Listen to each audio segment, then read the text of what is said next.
Welcome to the world-famous city of Hong Kong, and today's round Hong Kong Island race, which makes up the points for the import series here. With over 7 million residents and a long and vibrant history, Hong Kong is the gateway to Asia. Volvo Ocean Race has a 10-year history with China, stopping in Qingdao in 08-09, Sanya in the two previous editions, and this time in both Hong Kong and Guangzhou. Translated as Fragrant Harbour, Hong Kong supposedly takes its name from the incense markets that lined the shores in the 1800s. The course takes the boats out to Victoria Harbour and 25 miles around Hong Kong Island.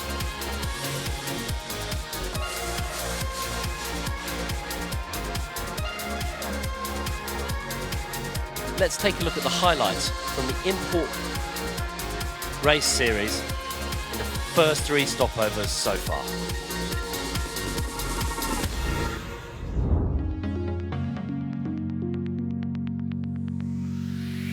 Mapfre coming in on port, not looking like a good start from Mapfre at all. 5 seconds, 4, 3, 2, 1.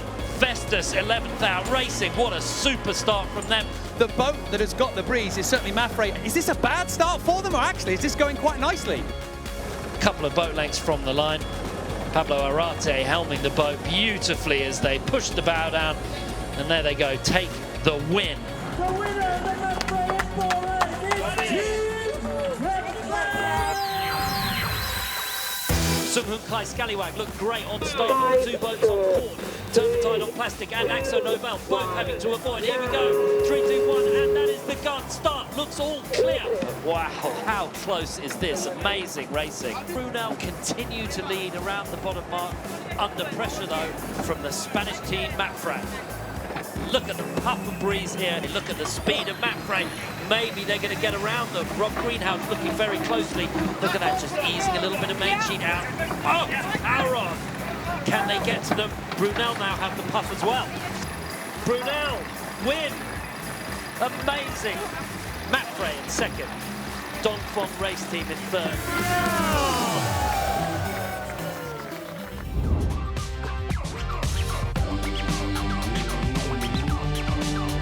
3, 2, 1, and that's the gun. A beautiful start from D. Kafari and Turn the Tide on plastic. Well, it's Vestas 11th hour racing leading around the first mark of the Cape Town import race. It's going to be a duck from Vestas 11th hour racing. A lead change. On the A3, please. Lock that. At the top, Dongfeng race team lead. And down towards the finish, the Dongfeng race team put on a masterclass of sailing here in Cape Town and take the win. After 3 races, Mapfre on top of the leaderboard with 19 points. Dongfeng race team close behind with 18. Team Brunel on 13. Vestas 11th hour racing on 12. Team Axo Nobel with 11. Sung Hoon Kai Scallywag on 6.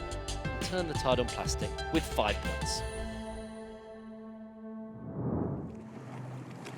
Well, here are some live pictures from out on Kowloon Bay. Most amazing amphitheatre location, but for those of you who are sailors, you'll see the answering pennant, the red and white striped flag on the front of the race committee boat. That means we're in a short postponement. At the moment, we're getting info that it's only about 5 minutes. But it's looking like the breeze is just picking up a bit. Those flags flying, no problem there. So in the meantime, let's look at a rather breezier day yesterday, the HGC import race. Let's take a look at the highlights of some really great racing.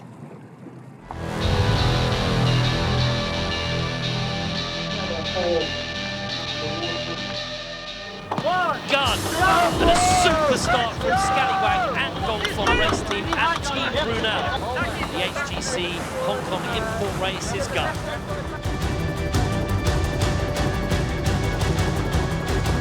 It's the Dongfeng race team leading in second place, Axo Nobel.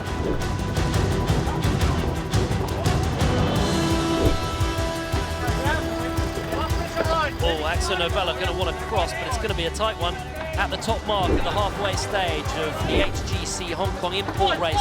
It's neck and neck between Axo Nobel and the Dongfeng race team.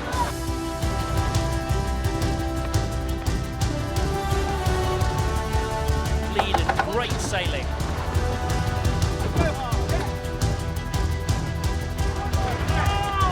Come here, guys! Come on, go, go, go, go! HGC import race taking the win. Axo Nobel. Dongfeng race team take the well-earned and well-sailed second place. Team Brunel take third in the HGC Hong Kong import race today. Brilliant sailing. Okay, here we've got live pictures, Kowloon Bay, with all the boats with their mainsails up. We are still in postponement, and let's take a look at the weather, brought to you by Vestas Wind.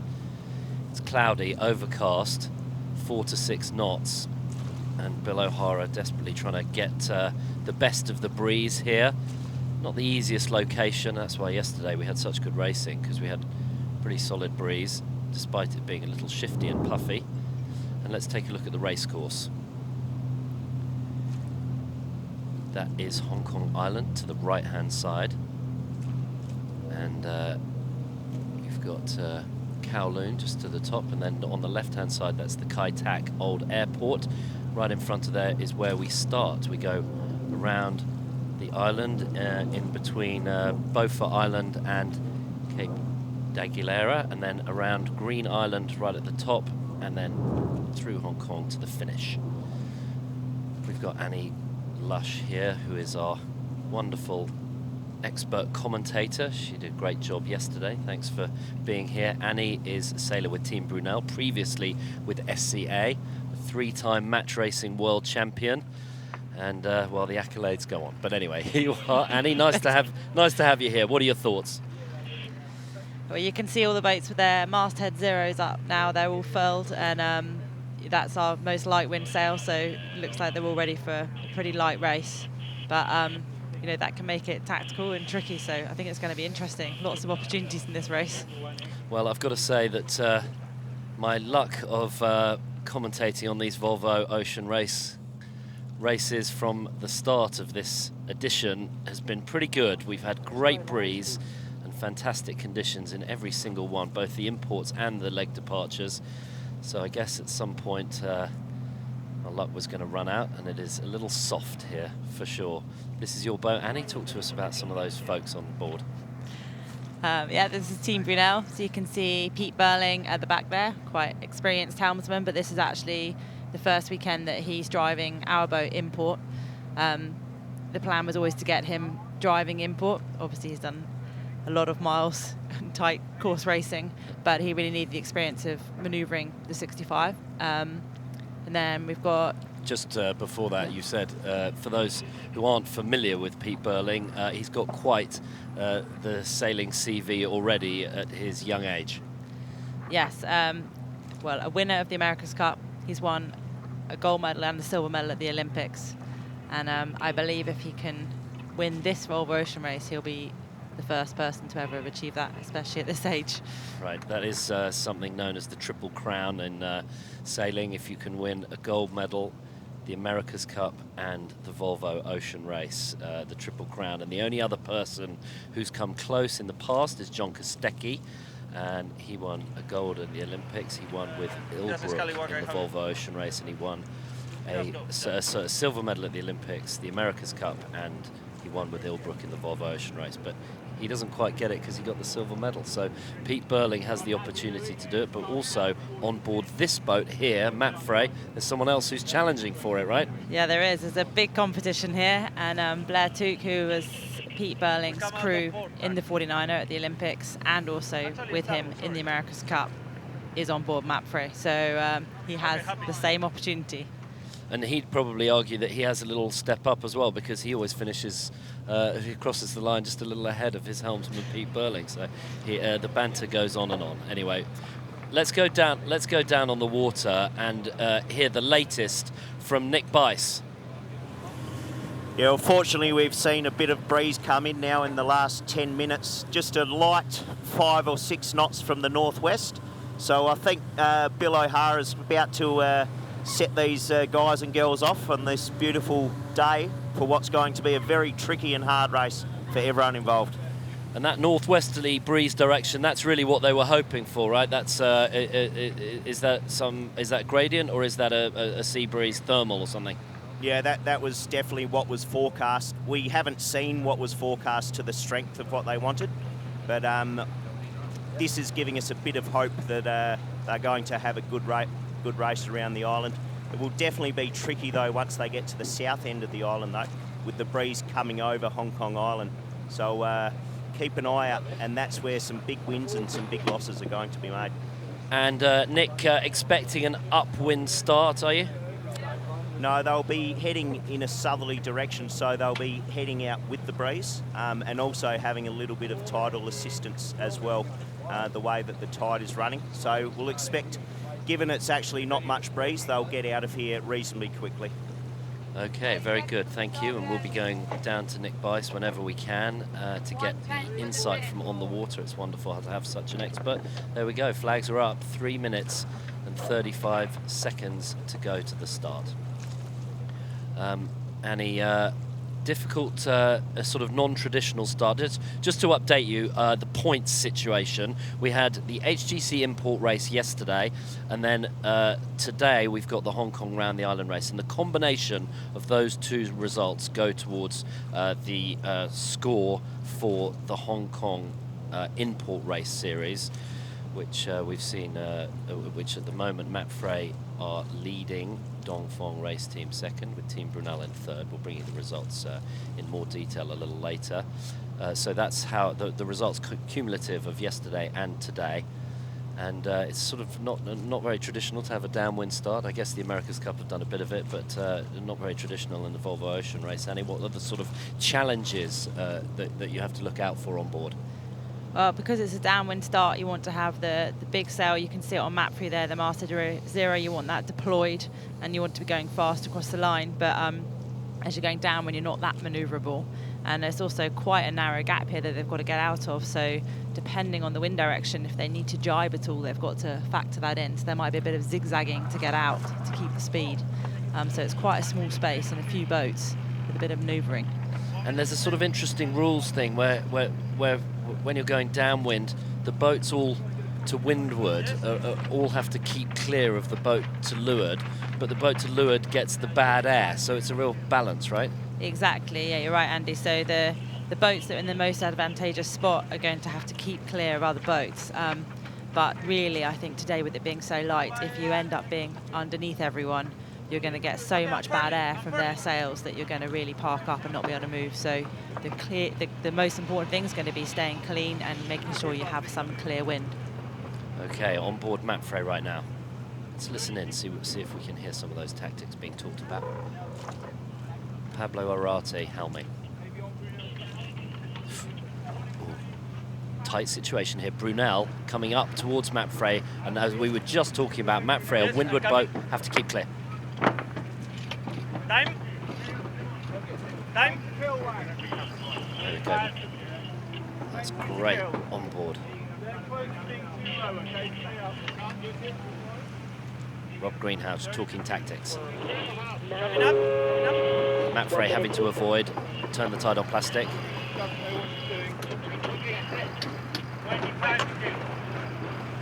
Happy here, just hold it. Yep. They've got hooked by Brunel. Ready to field? Dongfeng might be hooking us. Oh, great audio from on board Matt Frey. Still early here, okay? Yep. Rob Greenhouse talking about being still early, so they're under pressure. I've got more than that. 32 seconds. We had 20 to kill. It's a lot to kill there. Right. Have to slow down. Scallywag to windward. Oh, that's going to be a close incident right there.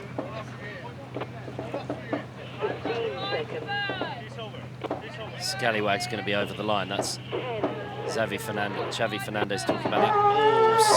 Oh, what a Scallywag doing here. Oh. 2, 1, now. There's the gun, my word. Unbelievable. Individual recall, Brunel, turn the tide, and Scallywag.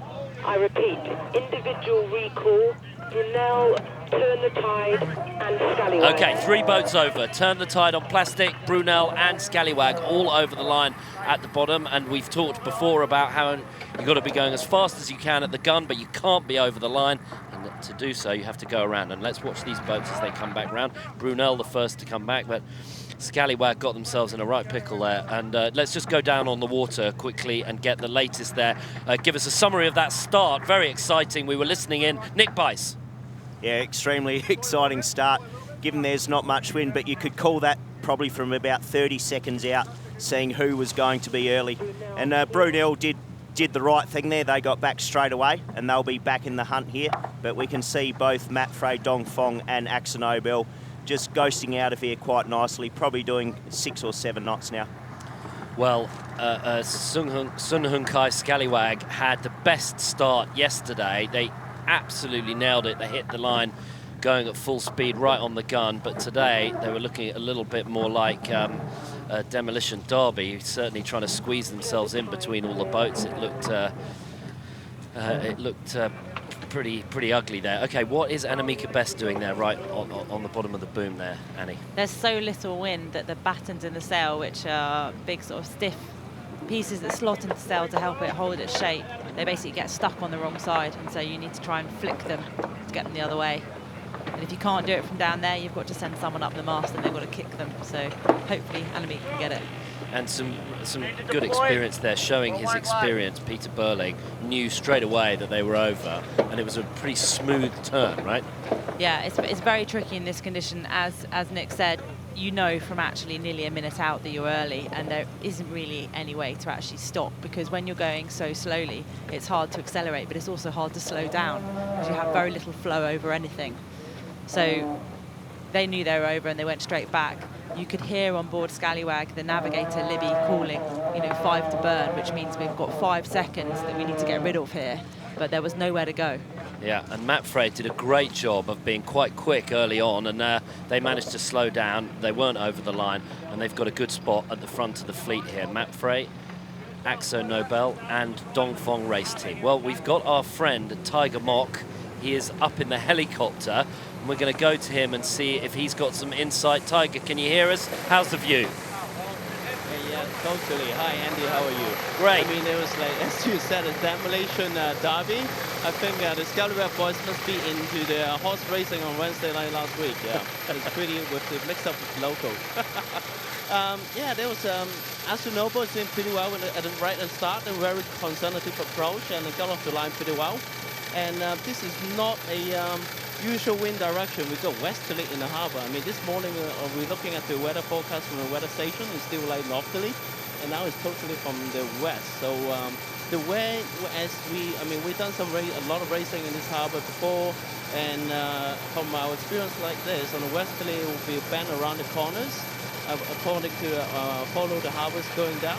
Tide is coming in at about it's only a meter pro, so it's not going to be too much, but a little bit against them right now. And they will driving through with where the wind is. And we get very interesting as they go close to the exit of the harbour in the Leyun Moon and into the corner of uncertainty. Okay, that's great. Thank you, Tiger. He's in the helicopter. We're going to get him to just move his mic a little closer there so that we can hear him a little clearer. But it's great that we've got a comms there with the helicopter and Tiger giving us some local knowledge, and we'll go back to him on occasion throughout this race. And in the meantime, let's go down to Nick Bice. Looks light down there, Nick, but we got 3 boats in the lead. Yeah, 3 boats have just stepped out from the rest of the fleet who had to return. And just commenting on that, it would have been very tricky at that start because the tide would have been pushing them over the line. So very, very hard to predict. But as the teams get towards the very narrow channel here, the breeze seems to be dying off. And it looked as though where the start line was the best breeze of the day. So let's keep a close eye on this. And looking down the track, I'm just having a look over our bow here. There doesn't look like there's much wind at all in another couple of miles. So you never know what's going to happen here. Well, we've got the race officer and his team down there on the water. And I'm sure they'll keep a very close eye on all of that. But we'll get the updates from Nick Bice and Tiger Mock And we'll bring you this rather different scene today of lighter, trickier conditions, sometimes more frustrating. What does it take? What's the skill of the sailor, and why is it different in light air from heavy air? Well, we can see on board Scallywag here, it looks a little bit unusual. You've got lots of people sat up there on the bow. Looks like they're not really doing anything, but they'll be glancing underneath the sail, just looking for any wind they can. But fundamentally, you just need to get as much weight forward as you can. Keep the wetted surface of the bottom of the hull out of the water. That's just going to be drag. So you just want to minimize the drag and use any bit of wind you can to push you forward down the course here. Yeah, you can see the drag at the back of the boat, and you can actually see that the engine is on, the exhaust there is on. Just talk to us about the engine's on, but presumably not pushing them forwards. Don't worry, Andy, they're not in forward there, we hope. Or reverse, that would be worse. Yeah, we need to use the engine to move the keel, and in this really light condition, you end up using the keel quite a bit when you're sailing downwind. I mean, at the moment, there's probably no keel, but that's because on the Volvo 65s, we have a canting keel, so we can actually move the keel to windward as we get power. But obviously, when it's this light, you can't afford to bring the keel to windward because you don't have enough power, so it's going to be in the middle, or you might even be putting it to leeward to help you get a little bit more heel on the boat. Yeah, well, thank you for that, Annie. Look at that spectator fleet. I've got to say, Hong Kong really has put on a great show for the Volvo Ocean Race, and there are, well, we know that there are over 50 corporate spectator boats, and there are a whole lot of other people on this lovely Sunday who have brought their all their boats out to watch the racing today, even a little light. Here to see David Witt, amongst others, because David Witt, as we saw at the awards ceremony last night, quite the character, but also this incredible come-from-behind win. They went from 0 to hero in the leg from Melbourne in here to Hong Kong. This is the local team, and it really has taken quite to the hearts of the Hong Kong fans, and we've had thousands of school children, literally thousands, coming down here, and he gets door-stopped for autographs and photos wherever he goes, and it really was a huge achievement. It was quite remarkable what they were able to do, and particularly having Libby Greenhalgh on board as the navigator, and David Witt wanted to have just 7 people on board, and he felt that they would have a weight advantage by having no women on board, but he rather changed his tune. Yeah, I think quite quickly after some training and some sailing on these boats, he realised how short-handed we really are. So he quickly took on Annemiek Best, who he'd sailed with before, and I think she fitted in the team brilliantly. And they added Libby in for the last leg, and the news from that is that, oh yeah, 9's better than 8. Yeah, right. So I think they're sticking. Right, and Libby did a superb job of getting them into Hong Kong in first position. Let's go down to Nick Bice as all the boats are jibing. Nick. Yeah, it was actually, we're seeing the leaders jibe across here just to try and navigate their way through this channel.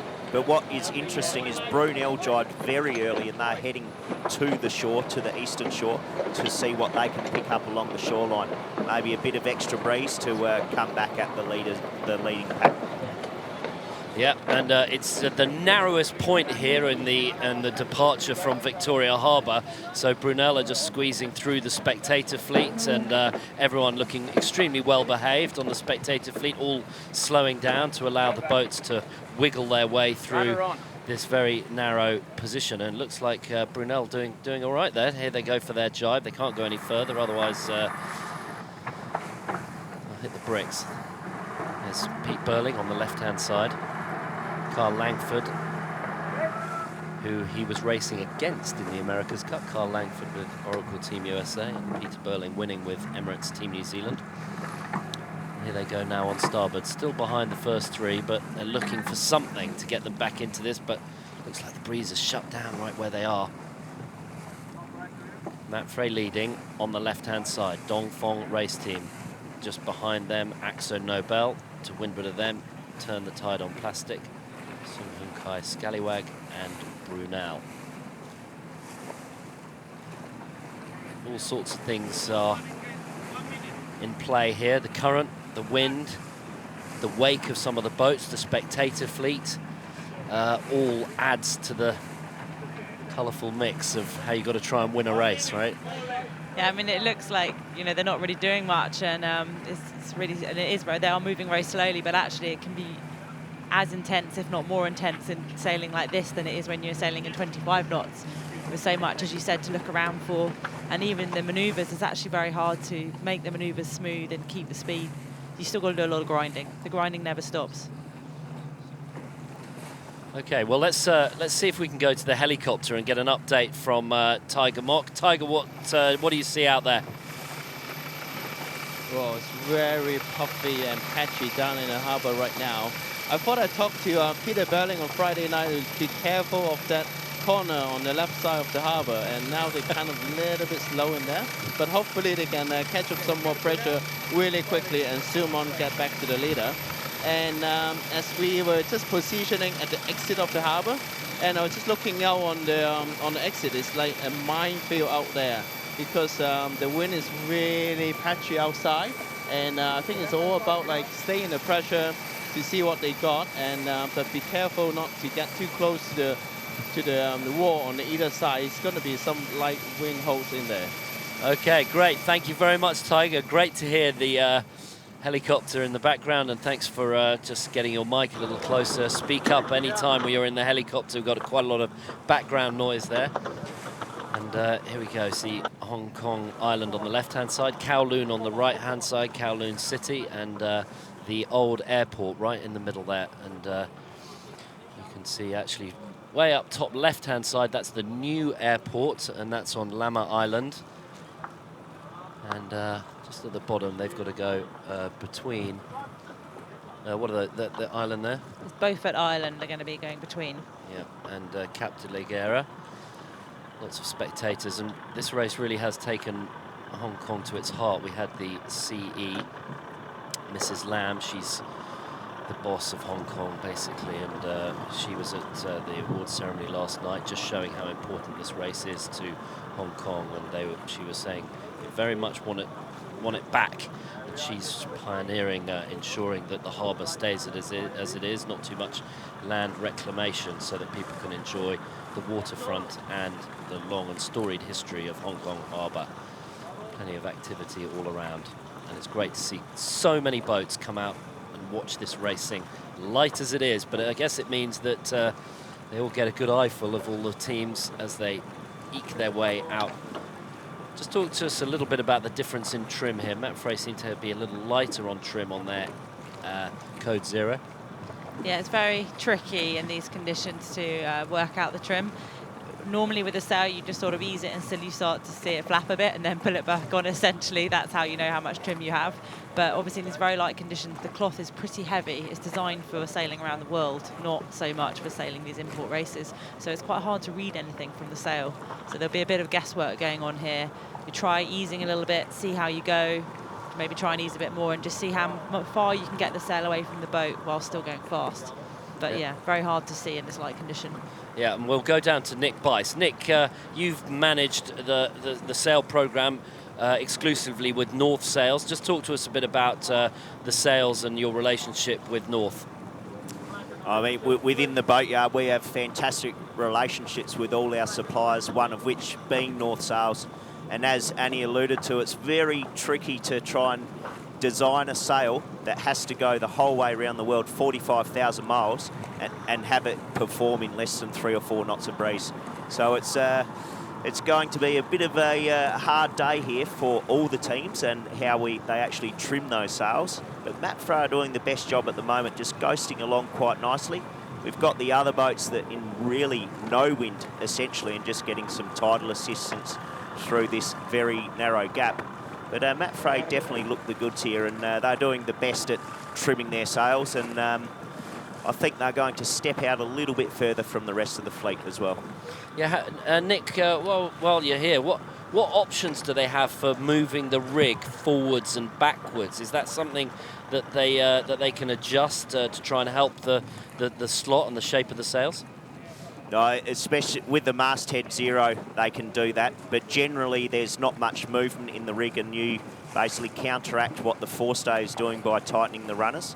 and that helps with the sails that they would have been using yesterday in that nice breeze. But in this lighter air, they're trying to drag the rig a little bit further forward, trying to get those sails in a nice shape so they can draw a little bit of wind to try and get them moving in a forward direction. Well, Mapfre jibing right now, but they seem to have got a right old rip of speed on relatively to all the others. They're just squeezing out very nicely. But how much do the boats slow down? Plenty during this jibe, and this is a tricky moment for Mapfre here.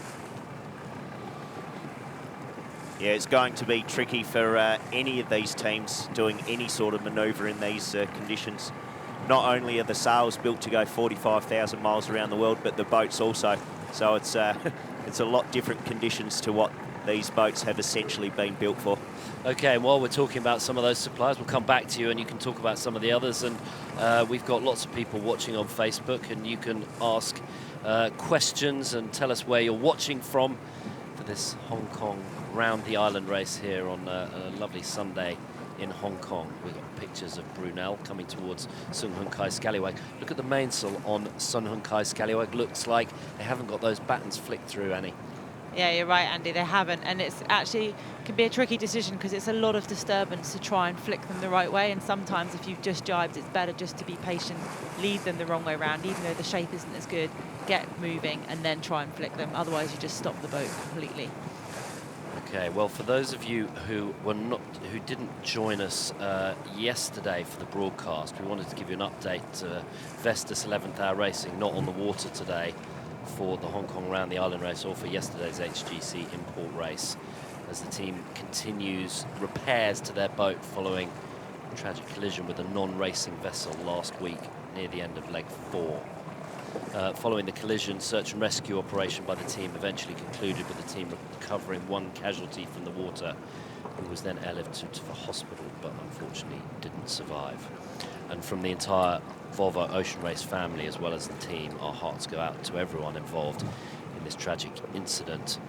And on Thursday, the team announced it wouldn't be racing this weekend or next week for leg 5 when the fleet departs from Guangzhou in China. But we look forward to welcoming Charlie, Mark Towell and the team back to racing as soon as possible.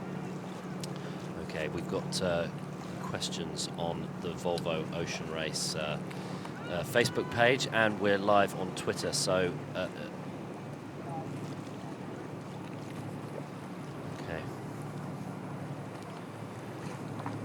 Got a question here from Peter Jewell. Will there be live transmission from the entire race? We are not expecting to go for the entire race. It's 25 miles and they're doing about 2.5 knots. So we might be here until the middle of next week if we did that. No, there's a 4-hour time limit on the race. We're going to keep with them as long as we get signal for the TV cameras, and we will stay with them as long as we can. There may be an early finish around Green Island, and we will inform you of that. And if you put your notifications on your Facebook or your Twitter, we'll let you know when we go live for the finish, and we'll try and bring you the finish as well. Just keep monitoring. We can't give you any firm. But we won't be doing the whole race. I doubt it very much. We won't be able to keep the signal all the way around the island. But we will endeavour to give you the finish if we get it. So that hopefully answers some of that. And go for any of the questions and tell us where you're watching from around the world.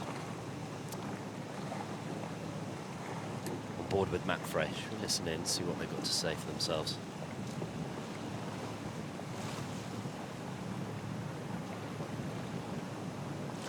Not a lot, but a beautiful shot from the helicopter. Yeah, they're all very quiet on board Mapfre, so we'll have a look at, is that North Point? Is that North Point? No.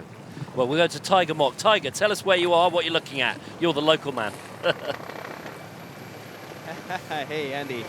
We just do a quick spin off the hill of the Changpano, and where you can see it's just on the left side of the harbour entrance. I just have a quick look on the where. Oh dear, we lost. Island. Oh, keep going, Tiger. Yep. Yep, and then it's still northerly breeze. So where you see from map 3 they are, they might likely sail into the transition zone, go back to the northerly wind. If they get caught into that, they can really quickly take the advantage to expand their lead. Yeah. So it will be very interesting to see when that transition will come, and whoever get into that northerly first, they will start to extend. Yeah. And hopefully my favorite team, Brunel, can get back up to the pack again and start chasing for the leaders. My word, we've got a very Team Brunel feel about the commentary team today. Annie Lush, I guess that's your favourite team too, I'd say. Yeah, keep giving those shout-outs, Tiger. Nice work. Well, we've got a message here from Ryan Fisher. He says, good luck, Dad. I can only assume that is his dad, John Fisher, the Fish, who is on board Scallywag and is a great member of the team. I had a quiet ale with him last night, and he was extremely happy about how things were going, and their win in leg 4 into Hong Kong really was quite remarkable. There's Team Brunel right there. Just talk us through some of those folks on board. It looks like, is that your new CEO? It is. We have on board the new CEO of Brunel. He, after yesterday, coming third in the import race, and a very exciting close race, he was really happy with the performance, and I think really enjoying being on board. He's actually a sailor himself, so I'm sure he's enjoying this. Slightly different kind of sailing today, but he's going to see everything. Well, he looks cool and calm at the back, and there we go. We've got the whole fleet from the helicopter, Mapfre ahead, and they've just managed to squeeze out a decent margin, but now looking very light where they are right now. Tiger, are you there? We've got a great picture from the helicopter. Just set the scene that you can see right there. Well, as you can see, I think from the water as well, the wind got very, very light.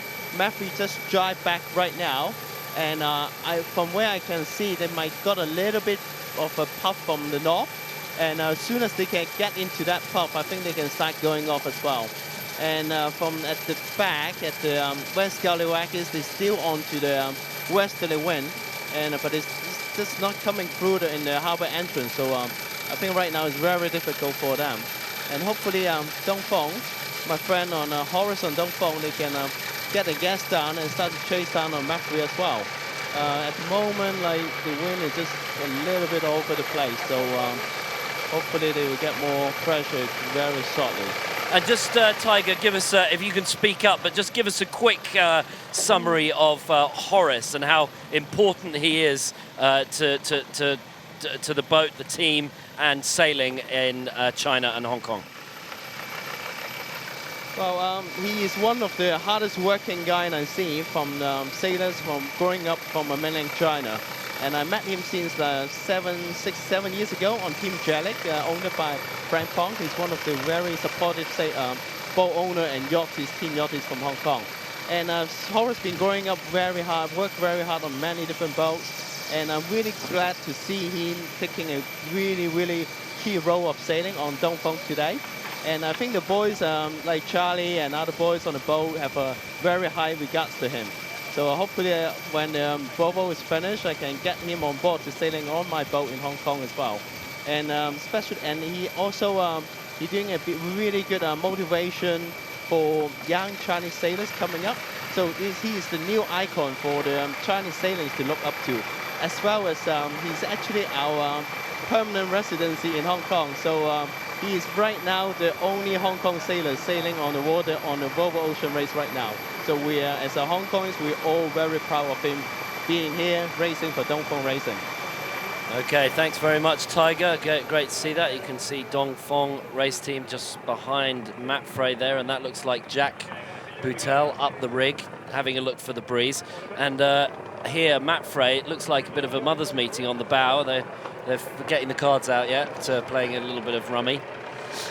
Yeah, as we said, it's all about keeping that weight forward, but a few waves going on there as well.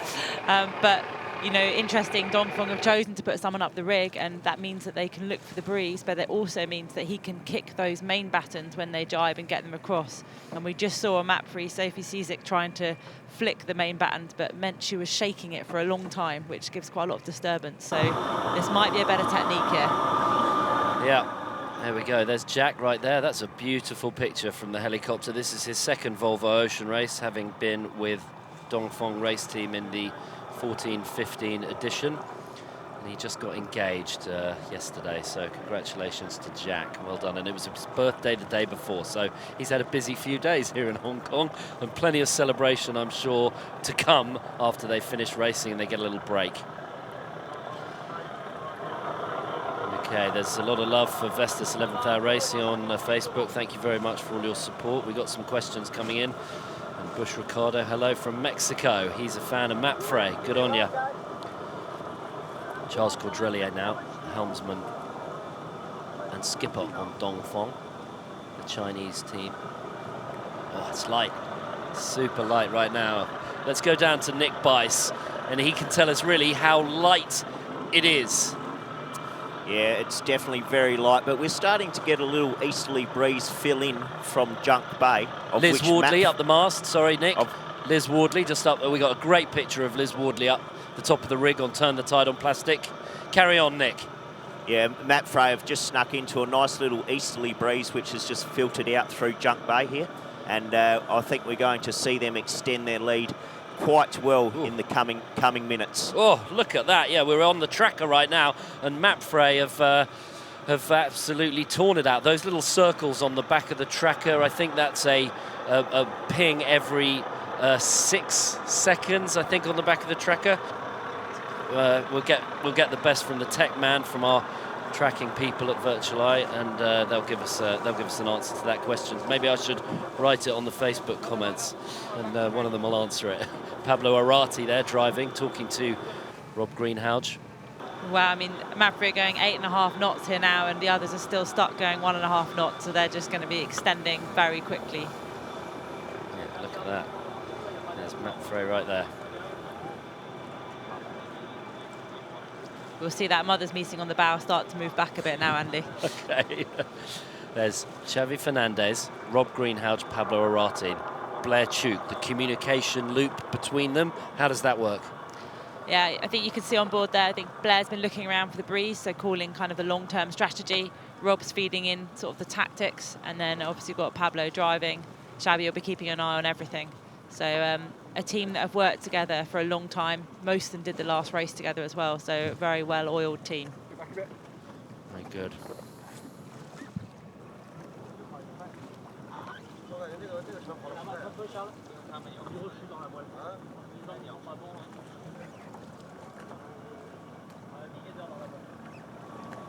How's your Spanish, Andy? Yeah, not that good. They sound happy though.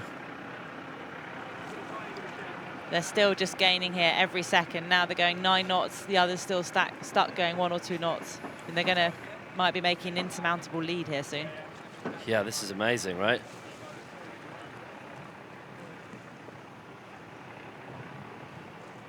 I think, as Tiger said, if they could get into that breeze, they'd be off, and he's right. They've got it, and the others are still stuck, wallowing around. Okay, well, Wellington Bernstrom says, how is strategy affected by light winds? Well, we sort of covered that early on in the show, but just give us a quick summary, Annie, of how it's different when it's light. But the big thing when it's light is it's really expensive to do any kind of maneuver. So you need to, your strategy, where you want to go long term, you need to be maneuvering for that, and maybe not throw in so many tactical moves trying to get around boats. You just need to look long term and go for the long term breeze, which is what Mapfre have done here very well. Yeah, very good. Temperature 18 degrees centigrade. It's reasonably warm today. It's kind of nice. A little cloudy. We had quite sunny conditions yesterday, but less breeze, a bit cloudy, and that's holding down the breeze a little bit. Jack Boutel on the rig. I used to have that job back in the day when I was in New Zealand for the America's Cup. I'd go up the rig and flick the battens across. Can you say that you miss it? You know what? It was one of the most enjoyable things you'd ever do, actually, because you get a little bit of peace and quiet for a few moments. And the view is fantastic. And so he'll be looking here. I mean, he'll be seeing Matt Free extending away, and he's just going to be looking out, working out how they can get into that breeze as quick as possible and ahead of the others. Yeah, you want to trust your man on the halyards though, but Annie, maybe you can tell us. We're in light breeze here, he's at the top of the rig, but when you've got a problem on board the boat and you have to go up when it's breezy in a bumpy sea, what's that like? Yeah, no, it's very, very difficult, and you know, the heel's changing all the time. You want something consistent, and it won't be. So it's very tricky going up the rig. As you say, though, it's all about trusting your other teammates, especially your pitmen, who will be putting you up and down. And the most important thing as a pitman is just to keep watching your bowman. You have to keep an eye on them all the time. When you're putting someone up the mast, you need to be watching them every second. Okay, and we've got a question for Nick Bice. Are the boats empty for the import, or do they have to take all the sails that they go around the world with, the import racing? Nick?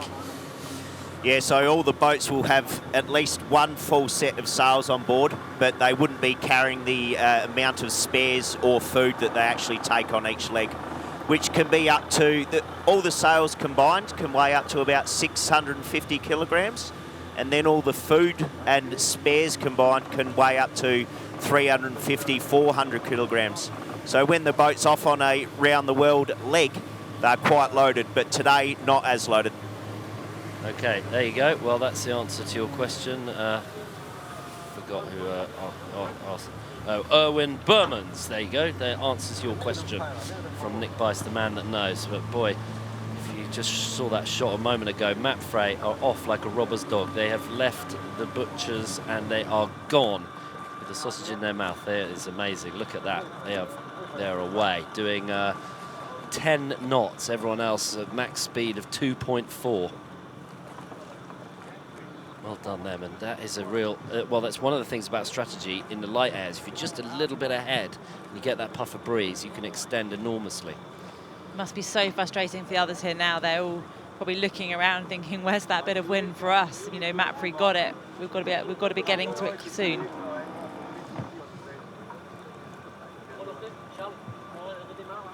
Huge spectator fleet. Great to have all of our special guests, and Volvo have a huge corporate gang out today watching the racing. Hello to all of them. Hope you're enjoying some of the action, and look at that, Matt Frey, top of screen. You can hardly see them. Amazing. The confidence that the others can take here is that, especially when you're going around something like this, we're going around Hong Kong Island, it does mean that there will be places where the race condenses and then stretches out again as you come into lulls underneath buildings and a mountain. So it's not over yet, but Matt Free have definitely done a very good job of taking a good lead there. Yeah, well done them.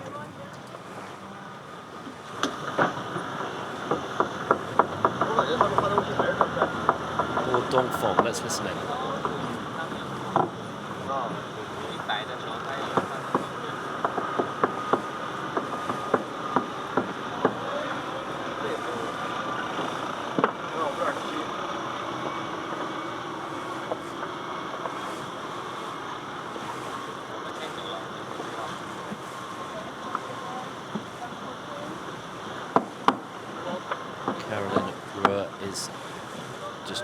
Down to leeward.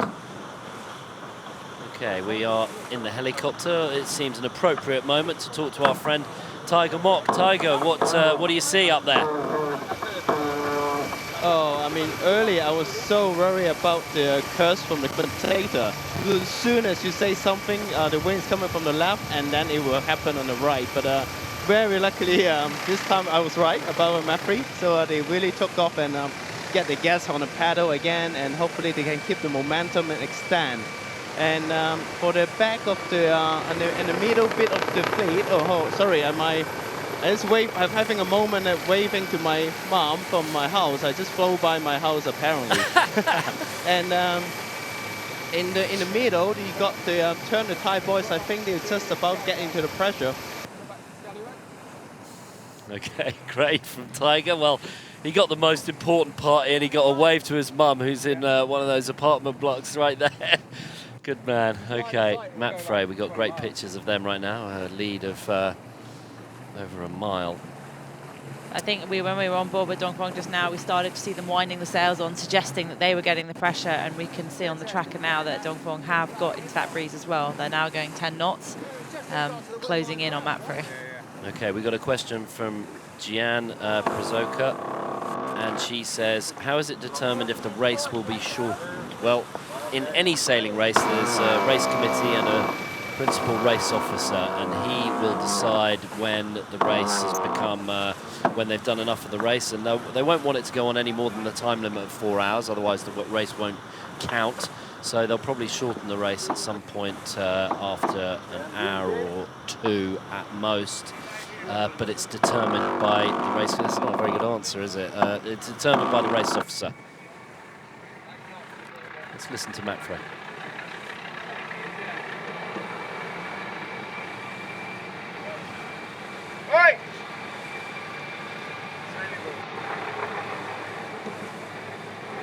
Rob's trying to get someone out of the way. So in this really light air, any sort of disturbance just really slows you down, and it's very frustrating when you're on board. Yeah. And Rob probably won't take it very kindly. No. Okay, well, it looks like we're just managing the spectator fleet. It's never particularly easy when you've got quite so many boats. We've got a question from Suzanne Hurst. We'll give this one to you, Annie. Do they have crew limitations or maximum on the import race? So the import race, the same number as for offshore, except if you're 7 guys on board, you can add 1 female sailor. But there aren't any teams that are only racing with 7, so everybody needs to race as they will be for offshore. So is there a limit to the number of guests you can have on board on the import race? Yeah, there is a limit to the number of guests. So I think there'll be 3 on board each boat here.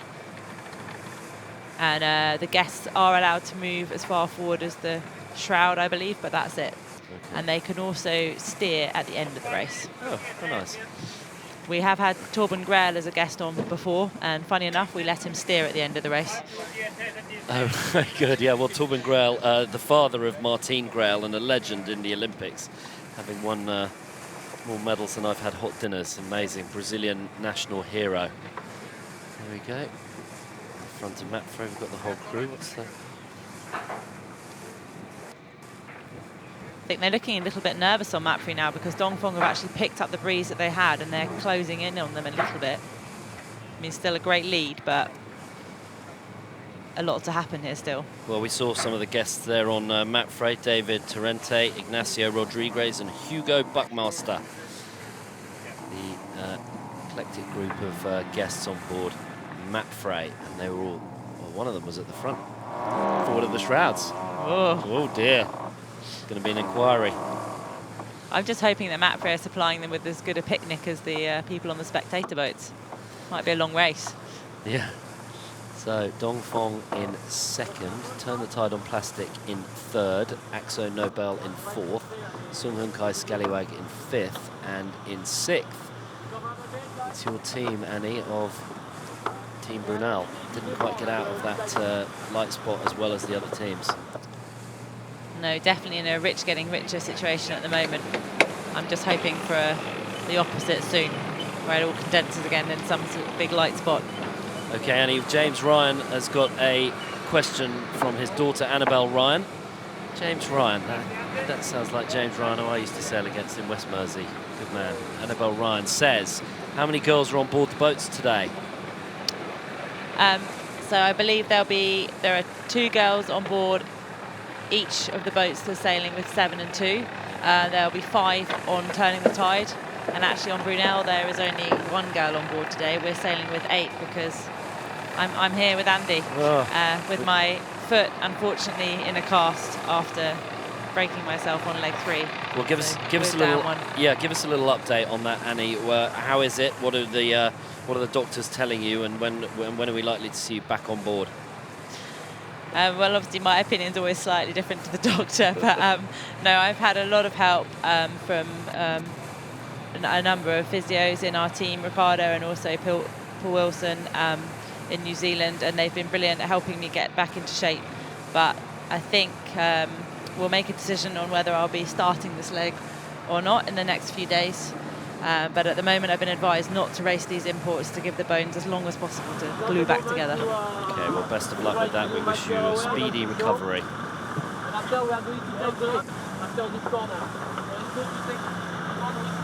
On board Dongfeng, voice of Pascal Bedegria, the navigator.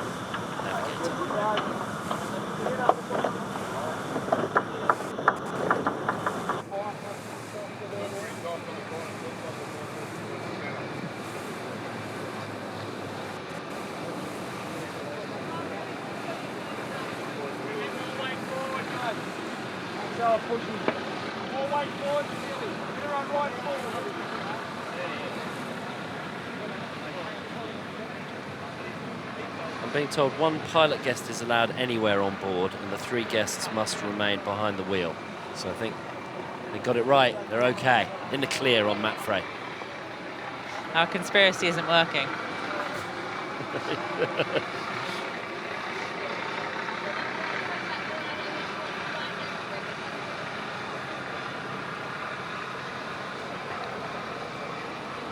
Okay, Nick Bice, can you hear us down there? We've got a question for you. Scallywag lost a sail in the Southern Ocean. We've got a question from Rohan Exton. Has Scallywag got a new sail to replace the one they lost in the Southern Ocean and leg 3 by sea? Yeah, so due to Scallywag, when they lost their sail, unfortunately their spare sail was locked out due to it was in a container on its way to New Zealand. So during leg 4, Scallywag sailed with a dummy weight on board, which is the same weight as the J0, which was the sail that they lost. But fortunately enough, they've got the new sail to compete in the rest of the Volvo Ocean race. They still managed to win. They did very well, and it didn't hinder them at all. There you go.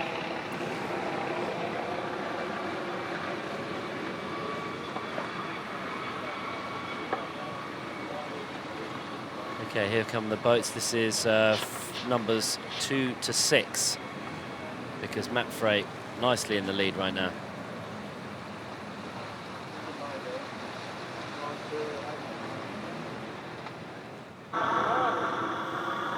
Lovely pictures of Turn the Tide on Plastic right there. Bianca Cook just sorting out the winch in the middle. What does that winch in the middle do there, Annie? Yeah, that winch has many jobs, but you can see there's a lot of lines there in the pit, but fundamentally it's used for hoisting the sails and for furling the sails. And there we are, hoisting a sail. As you saw near her feet, you can get in quite a mess down there, and it seems to be a constant job on board to just be tidying those ropes. And which sail were they putting up there? We're going to have to wait and see, but I imagine they're peeling because it might get a little bit tighter here. And for those non-sailors, appealing, that's not something nice. It's a peel, right? P-E-E-L. Yeah. So sorry, when we go between one sail and another, we call it a peel. Maybe it was a staysail they were sticking up there. Dongfeng have got a staysail up now. We'll have a look on Turn the Tide on Plastic when we get another picture of them. This is their biggest sail that they have. Yeah, so sometimes you'll see the boats with 2 sails on the front, and sometimes we sail with a combination which we call triple heading, where we'll have 3 sails up, trying to get as much power as we can on the front of the boat, which makes it quite tricky to trim. Yeah.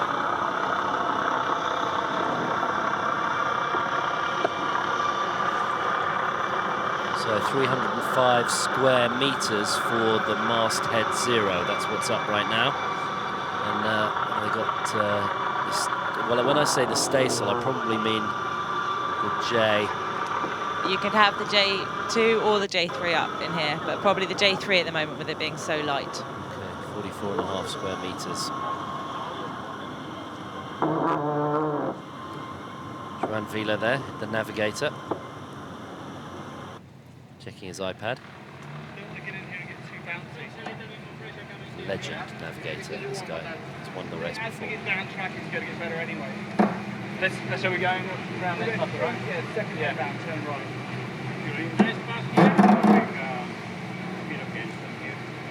I wonder if any of these guys killed on A2 behind or not.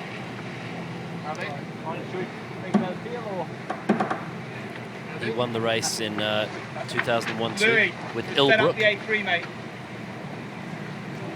A3. So they're making a call on board Mapfre here to put up a different sail, the A3, which is actually the most downwind sail with a big area. Smell that J3, shall we? Yeah. Yeah, I'd like to get out to that rock and in again. Right, let's furling by hand then. Yeah. Louis, furling J3.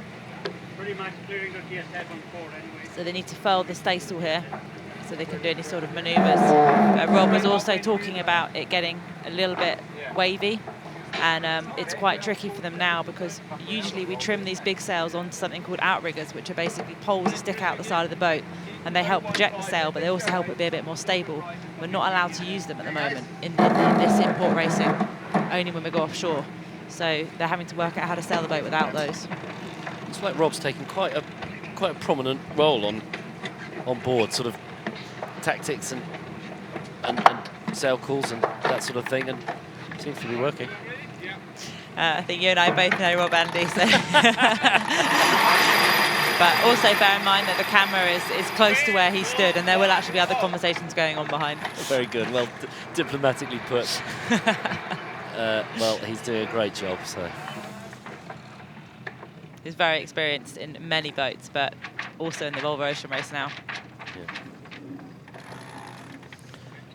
Okay, let's go up to the helicopter, get the latest from Tiger Mock. What say you? Right now, we can have, you can see Mapfre sailing with more decent pressure, and pressure over there is pretty constant, and I think they have not much problem going down to the Beaufort Channel. And Dongfeng is under a little bit pressure from center side. I saw center side just driving off, and I think whoever is taking the better pressure will get ahead of each other. The current is quite a little bit of swell. You can see a little bit of sea stay coming in. And this is one of the worst bit of the sea stay they will encounter during the race.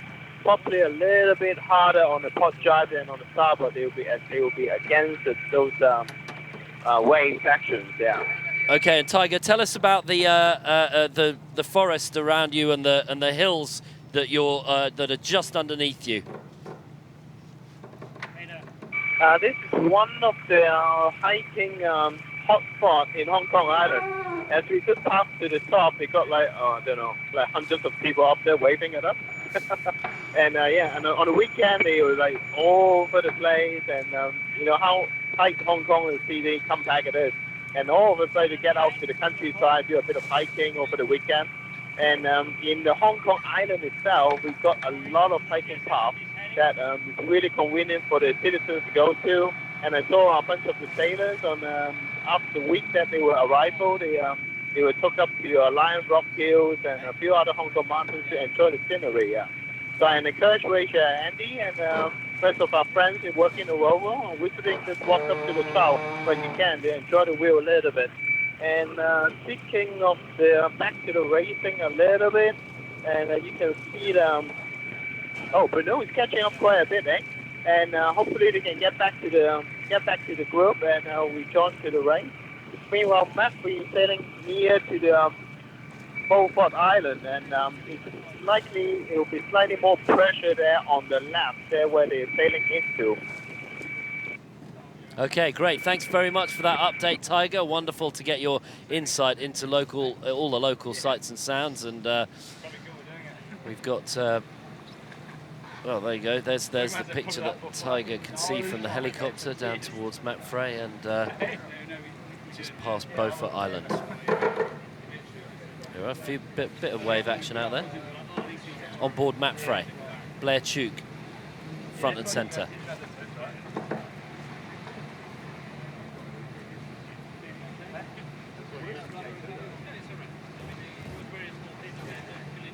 All look pretty happy. I'd be quite happy with that lead, Andy. Right. Look at that, amazing. And now the breeze has sort of evened up a bit. This is not the moment for anyone to catch up, really. Back of the island, probably, where there's less breeze, right? Yeah. At the moment, sort of in open water, but once they get round through this gap, then they might start to get disturbed air from the island, and it'll be interesting to see how close to the island the boats choose to go.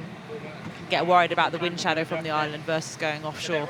And one of the really nice things, just seeing Blair Tuke there, one of the really nice things about this edition of the Volvo Ocean Race is the sort of diversity of the backgrounds of where the sailors have come from, where they've learnt their trade, both the Olympics, the America's Cup, match racing, all sorts, and the combination of having men and women. But you know, Blair Tuke is as good a helmsman as he is a crew in the Moth 49.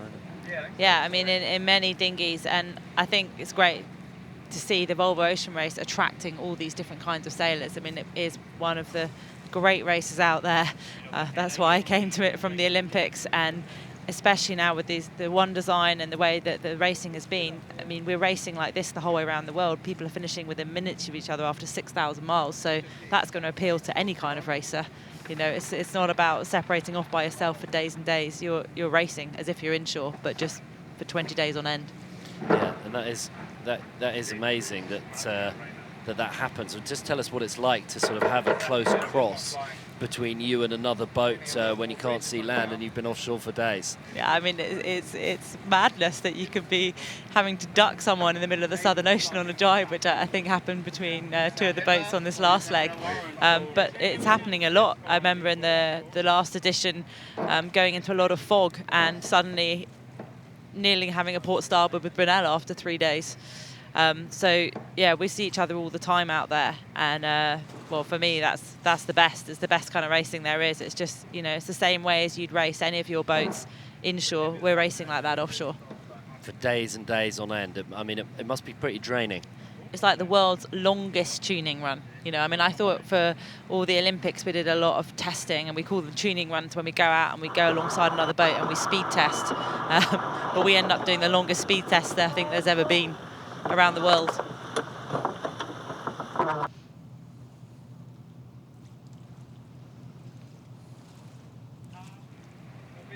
Dongfeng race team jibing in front of Axo Nobel. It's looking quite wavy there, isn't it? It's tricky. There's light winds with that sort of sea state. Yeah.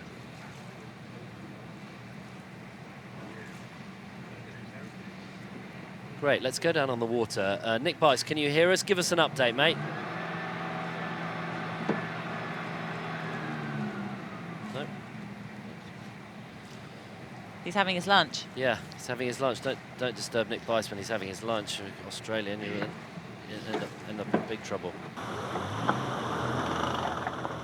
Okay, well, some of the boats are getting outside of our comms range, so you'll just have to bear with us.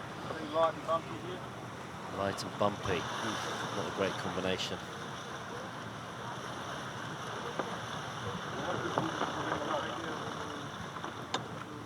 It's probably a great way to see Hong Kong Island sailing around it. Yeah, okay, let's, we got that beautiful picture from the helicopter. Tiger Mock, give us an update. I just have a quick look on the weather station, which you can see the Whiteling Island on the far left, like a long stretch of island. And the wind is steadily picking up. I think right now it's about 10 knots. So as the forecast predicted, the cold front is coming down to Hong Kong today.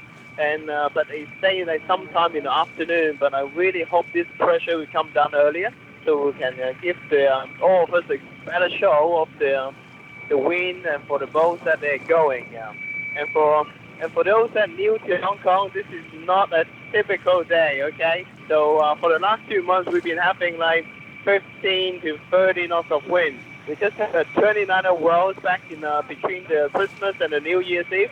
And everyone is having a great blast. And a few days of the race were cancelled because we got gusts and wind up to like 40 knots. Yeah.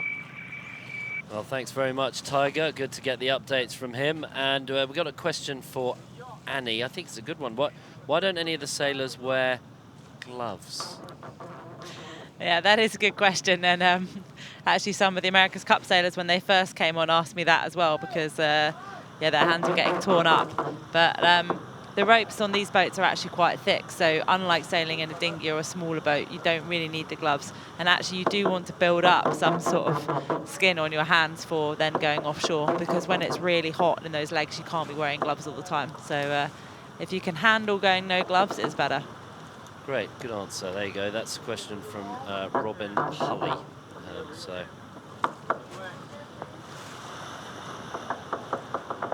And I've got a few questions here. People are wondering if there's a protest flag up on Mapfre.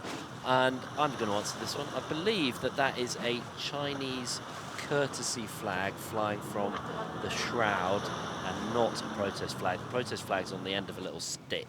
You actually have to get it out of a holster and wave it up in the air. And so the protest flag, which you would normally fly from your rigging in a normal race, and then keep up for for all of the race, that's a Chinese courtesy flag, I believe. I'm happy to be corrected, but that's my best guess. Yeah, and in the import races, we're racing under different rules, so it's umpired fleet racing. Yeah. So you're right, you need to call the umpire's attention. Yeah, you can't actually protest with a red flag.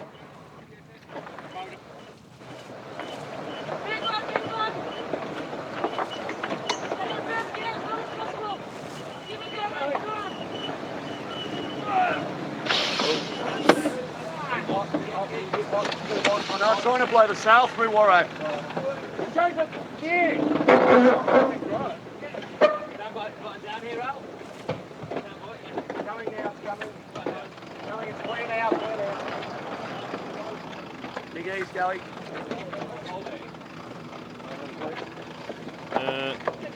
Not the smoothest of jibes, Annie. Talk us through that one.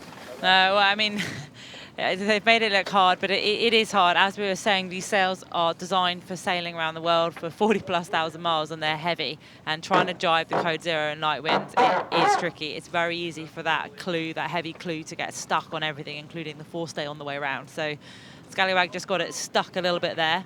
And then you need to be quite careful, because if you rush the jibe, you can easily tear the sail or break something. So good patience on board there. And then you heard Woody saying, it's all right, we've got it, it's going to come. And then they're off again. But yeah, not the smoothest. Sometimes it's safer just to furl the whole sail away and redeploy it when it gets that light. Pictures from Virtual Eye there showing Mapfre leading. Dongfeng race team, then Turn the Tide on Plastic, then Axo Nobel, then Sun Hunkai Scallywag, and then Team Brunel.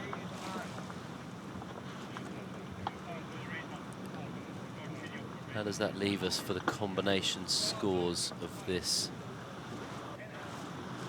Oh, come on, Andy, we can't be there yet. I've still got hopes. Yeah, I'm afraid that'll leave Team Brunel in 5th if they finish this one, because they'll have got a 3rd and a 6th. They're going to move up from that, don't worry. Dongfeng race team currently leading because they got 2nd yesterday and they're in 2nd today. And Mapfre got 4th yesterday, 1st today. That would give them 5 points for 2nd in this Hong Kong import series.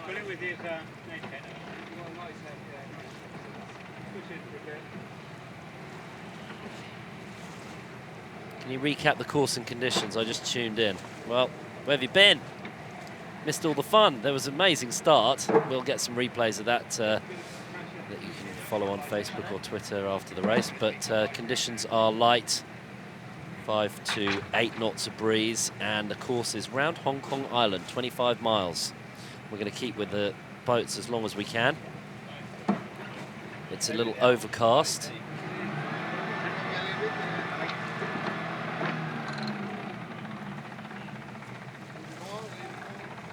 A little wavy now that they're outside of Victoria Harbour. Good pressure, I can go down if you want to.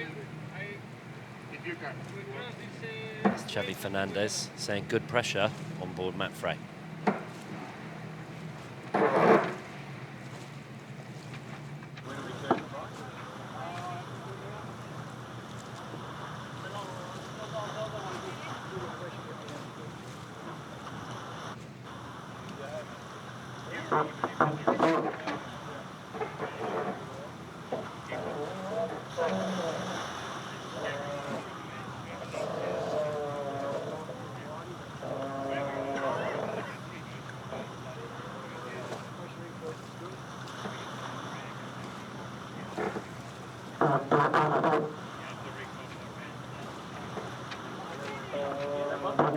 nice to see a lighthouse. Okay, we've got a question here from Mick Gurley.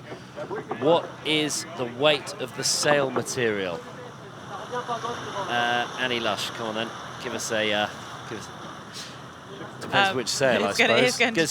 Give us one of them, the mainsail. It is going to depend which sail. The mainsail will be one of the heaviest ones, and in the last edition of this race, the main actually had to do the whole lap. In this race, we get 2 mainsails. Weight of the sail, I'm just looking at this now, Andy, because I don't know off the top of my head. Bloody heavy when you're trying to carry it, I can tell you that. Yeah, stack it when you're doing a jibe fest along the ice gate in the Southern Ocean. And it's just over 160 metres squared, the mainsail. Let's go to Bicey. Let's ask Bicey. Let's ask Bicey. Come on then. Bicey. Go Bicey. No Bicey. Okay, all right. Well, never mind. I don't think Tiger will be able to ask the weight of the material. It's quite a complicated question, actually. I mean, the entire weight of the sail is very heavy, but we can't tell you the weight of the actual material anyway. But good one. Stumping the commentators. We'll get back to you. We'll get back to you on that. We'll get one of our North Sails experts. Maybe you can pose the question on Twitter to the North Sails gang, and they'll answer exactly. And we also have to add the branding on top of that, and there's a specified amount of the sail area that needs to be painted, which is so that adds quite a bit of weight as well. Okay, the material is 3DI Raw 760 yellow, and it says here 27,000 DPI. Is that a weight or dots per inch? Anyway, I don't know. Showing my absolute lack of knowledge. I think that's more in a photograph. Anyway, let's get back to the racing. Come on. Dongfeng race team on board. Let's listen in.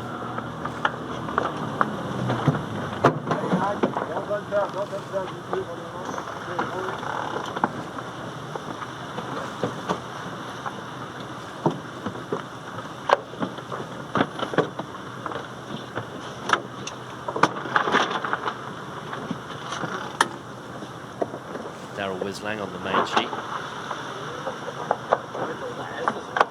Try to beat speed.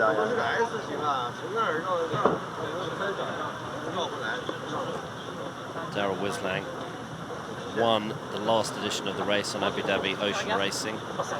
He was second the previous time with Camper, Emirates Team New Zealand's Volvo Ocean Racing. He'd done it before on Telefonica Blue and on Movistar. His 5th Volvo Ocean race this is, and a winner, so he's quite the accomplished round-the-world yachtsman, Daryl Wislang, and a great guy.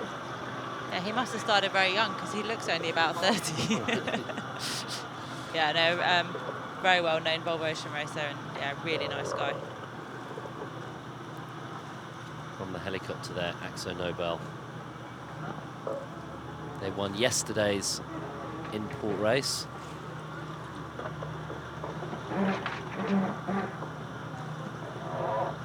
And if they finish as they are, they'll get tied with Matt Frey on 5 points, a 1 and a 4, and Matt Frey will get a 4 and a 1. Matt Frey will just edge them into second place on tie break.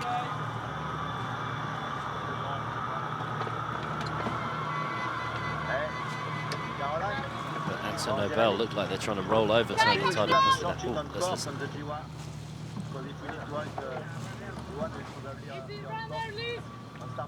Mary Ryu, recognizable voice on the Dongfeng race team.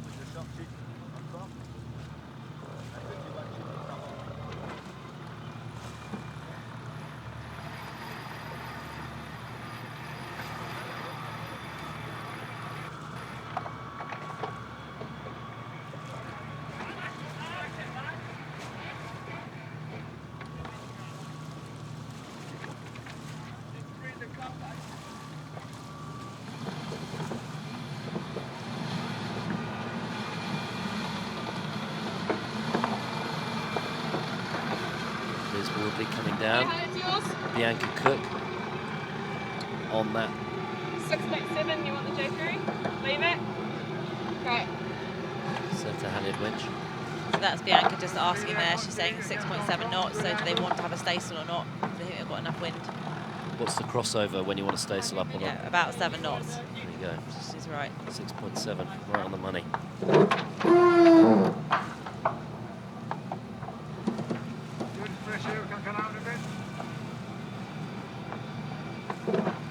Tony and Tide are going to be happy with how they're performing here. You know, they're learning every leg. Got lots of young sailors on there. From most of them, this is their first Volvo Ocean race, so they're doing really, really well. Yeah, brilliant.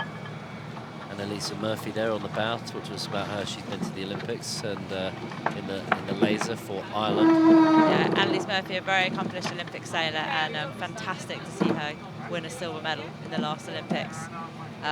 You know, that was a big win for Ireland and a nation with a lot of good sailors. But she's worked very hard for that medal, and I don't think I've seen someone quite so excited with their medal either. She's a brilliant girl. She's a lot of fun. She's also a mountain. She's very, very strong, and great to have her in this race. It's been really good to get to know her in this race.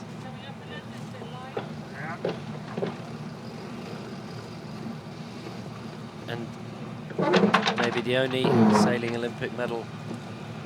There have been other Irish Olympic sailing medals? Not Pop for quiz. a long time. Pop quiz. I'm not sure. I'm not for a while. Somehow I feel like she got the first one. I think maybe the first female. Okay. All right. Good. But someone's going to tweet in on this now, because that might not be correct. I think she may have been male. Oh no, here we go. Okay, yeah. Moscow silver medal, David Wilkins and Jamie Wilkinson in the Flying Dutchman in 1980. All right. Okay, Matt Frey leading, Dong Fong in second, Turn the Tide on Plastic doing very nicely in third, Axo Nobel fourth. 25 miles around Hong Kong Island here, and the breeze has filled in a bit, and Turn the Tide on Plastic doing a nice job there. Spectator fleet still holding out with all of this fleet as they go around Hong Kong Island. 7 points for a win, and the combination of yesterday's import race and today's round the island race will go towards the overall score. Yeah, they'll be combined for the score for the Hong Kong import race, and you get 7 for a win, 6 for second. At the moment, Dong Fong have got 2 second places, so that makes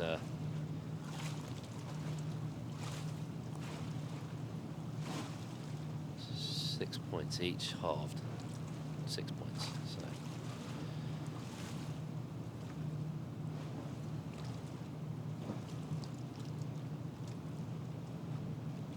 There's Dong Fong race team furling up. Oh, we've got a question from Rick Rowkins. Annie, what is your favourite weather condition to sail in? Where do you get these conditions the most? Oh, good question. Generally, it's my favourite condition when we're leading. But no, in seriousness, well, I think, as with any sailor, you know, some waves, wind, and some sunshine. So probably can't beat the Caribbean for some very good sailing. It's generally guaranteed 15 to 20 knots every day with sunshine. But I would say, although when I'm in the Southern Ocean, I don't think I'm loving it. There is something pretty special about sailing down there, and yeah, being able to sail every day that fast is quite amazing. Just unfortunately, it's very, very cold. Yeah, right.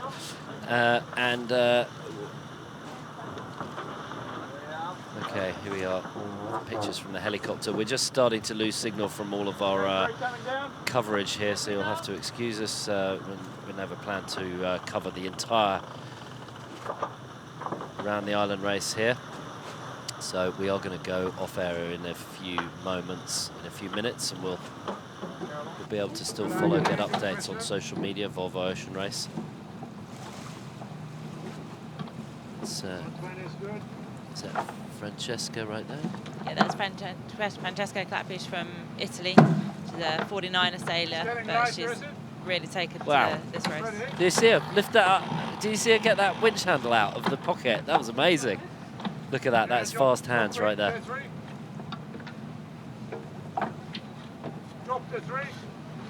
That's cool. J3, take over, please. I actually sailed with Francesca last year, middle of last year, on a 32-foot boat, and that was the largest boat she'd sailed at that point. So she's learned very quickly getting on board a boat this size and going offshore. And quite a character. Yeah, brilliant. Really fun, as well as being an incredibly talented sailor. She's gone into this team as a sort of new, inexperienced offshore sailor, and I think she's become a key part of this team now. She was the 49er FX World Champion in 2015, went to the Olympics in the laser radial and the 49er FX in 2016. She finished 5th in the Olympics for Italy.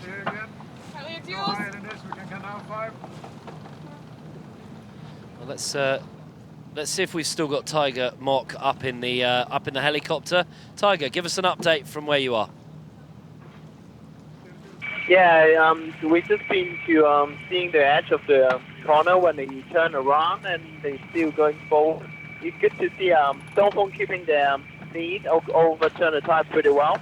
And a moment earlier we saw Scallywag and Bruno driving into the right. And thought, oh, here we go, they're taking another flyer. But it looks like they're coming out pretty well and not far off Asanobo. So that's good for them. And we just saw Murphy folded themselves for a jibe, and the pressure there looks pretty light there. And I guess the lead will remain unchanged for now, because the wind is pretty stable for the time being, going down to the corner of Hong Kong Island, where they're going to sail past Tai Tam and the famous tourist site Stanley. Very good, thank you, Tiger. Those famous tourist sites, and we just saw some iconic pictures of Shako Beach and Big Wave Bay as they go past. Big Wave Bay, I wonder what that's famous for. Fortunately, slightly benign conditions today, but still bumpy out there. There's your team. Come on, team. Let's move forward. I think Tiger and I are both cheering for Brunel, so who are you going for, Andy? I can't. I'm totally neutral in this whole affair. I enjoy close racing between all the teams, and I like to have it mixed up. It was particularly nice to have Akzo Nobel sail very well yesterday in the import race and win with a healthy lead, and that was their first win. And so I'm all for. Such a politician's answer there. I'm all for spreading the love. There we go.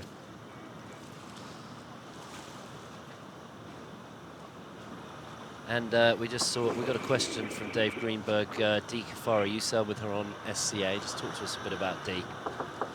Yeah, I sailed the last race with Dee, and you know, really experienced offshore sailor.